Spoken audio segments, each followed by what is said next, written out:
여러분 안녕하십니까? 사나톨로지스트 이용범입니다. 요즘 시대는 죽음을 말하지 않으려고 합니다.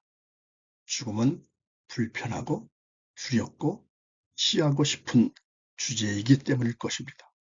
하지만 저는 오히려 그 죽음을 묵상하는 길을 선택했습니다.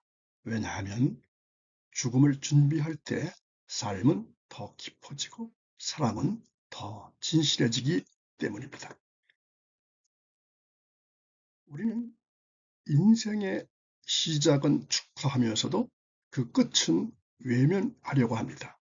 오늘은 그 외면된 끝을 바라보며 삶의 본질을 다시 묻는 시간을 가지려고 합니다. 우리는 죽음을 말하지 않는 시대에 살고 있습니다. 그러나 죽음을 외면할수록 삶은 얕아지고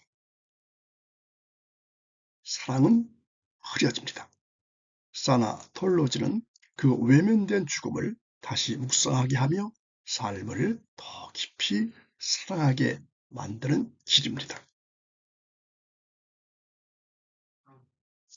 저는 사나톨로지를 공부하면서 가장 먼저 던졌던 질문이 바로 이것이었습니다. 왜 우리는 죽음을 외면하는가? 죽음은 삶의 일부인데 왜 그토록 피하고 말하지 않는 것일까요? 그 질문이 저를 사나톨로지의 길로 이끌게 되었습니다. 죽음을 떠올릴 때 우리는 두려움과 슬픔, 때로는 분노와 무력감을 느낍니다.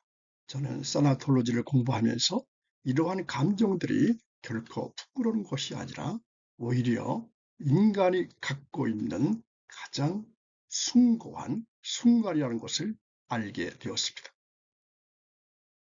죽음은 뉴스와 드라마 또는 장례식에 늘 등장합니다.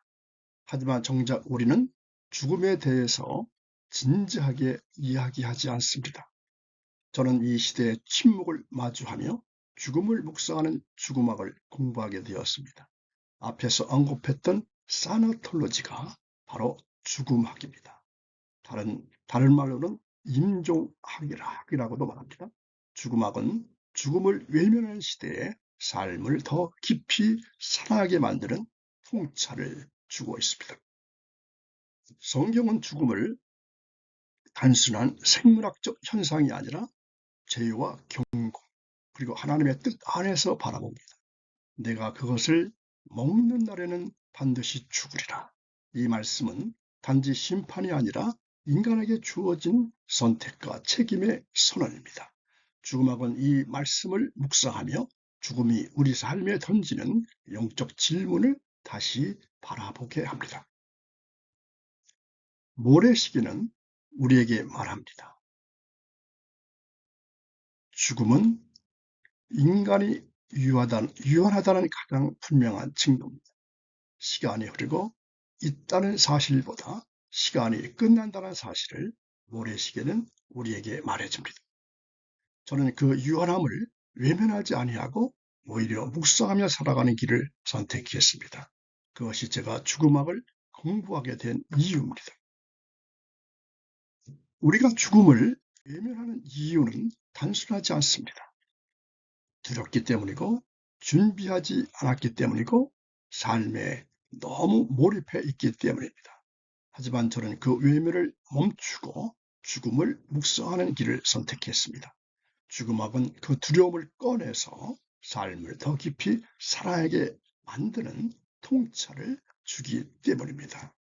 병상에 앉아 창밖을 바라보는 그 순간 사람은 삶을 다시 보게 됩니다.